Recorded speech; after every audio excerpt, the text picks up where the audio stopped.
Hello உறவுகளே, எல்லாரும் எப்படி இருக்கீங்க? நல்லா இருக்கீங்களா? இன்னைக்கு நம்ம என்ன பார்க்க போறோம் அப்படின்னா, எங்க கார்டன்ல இருக்கக்கூடிய இங்க பாருங்க.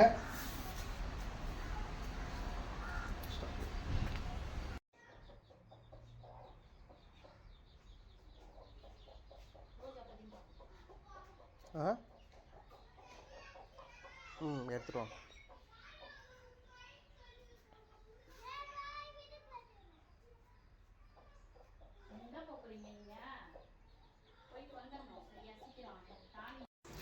எங்கள் கார்டனில் இருக்கக்கூடிய பூச்செடிகள்லாம் வந்து பார்த்திங்கன்னா ரொம்ப நாள் ஆயிடுச்சு மீன்ஸ் ஒரு 6 மந்த்துக்கு மேலே ஆயிடுச்சுன்னா அதோட க்ரோத்ஸ் வந்து அதிகமானோடனே அதில் வந்து என்னென்னா வெறும் கொடிகள் மட்டும்தான் பூமே தவிர பூக்கள் வந்து பூக்காது. அந்த மாதிரி நேரத்தில் நாங்கள் என்ன பண்ணுவோம் அப்படின்னா, அந்த கொடிகளில் இருக்கக்கூடிய செடியை எடுத்து அந்த கொடிகள்லாம் கட் பண்ணிவிட்டு திரும்பவும் அதை பிடுங்கிட்டு கீழே நல்ல ரூட்ஸ் வந்தக்கூடிய செடிகள் வந்து திரும்பவும் அதில் நட்டு அதை வந்து திரும்பவும் வந்து வளர்கிறதுக்கு வைப்போம்.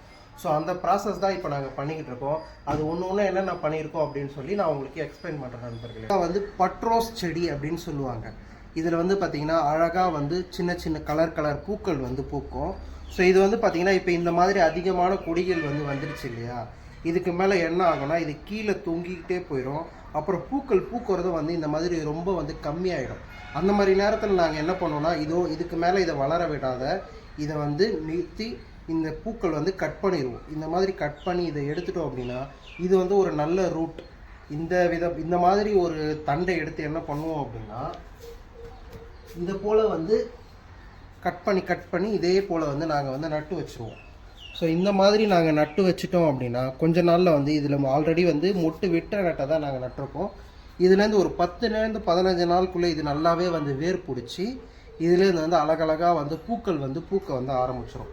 ஸோ இதை பார்த்தாலே உங்களுக்கு தெரியும். இந்த மாதிரி நாங்கள் வந்து கட் பண்ணி நாங்கள் வந்து எடுத்து வச்சுருவோம். ஸோ இதை எடுத்து வச்சுட்டாலே இதில் 2-3 விதமான பூக்கள் நம்ம ஒரே தண்டில் நடும்போது அதுலேருந்து ஒரு ஹைப்ரிட் ஒன்று உருவாகி இப்போ நம்ம வந்து இது வந்து pink colour and yellow colour வந்து நட்டிருக்கோம்.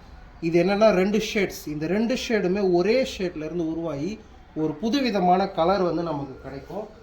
அதை வந்து நான் அதுக்கப்புறம் உங்களுக்கு இன்னொரு வீடியோவில் இது பூக்கள் பூத்த உடனே காட்டுறேன். இதை பார்த்தாலே தெரியும். இந்த மாதிரி வந்து நாங்கள் வந்து நட்டு வச்சுட்டோம் அப்படின்னா இதுவும் வந்து நல்லாவே வந்து மொட்டு விட்டு வந்து வளர ஆரம்பிச்சிடும் நண்பர்களே. இதை பற்றினா உங்களுக்கு எதாவது டவுட்ஸ் இருந்துச்சுன்னா கமெண்ட் செக்ஷனில் தெரிவிங்க நண்பர்களே. ஓகே நண்பர்களே, பை.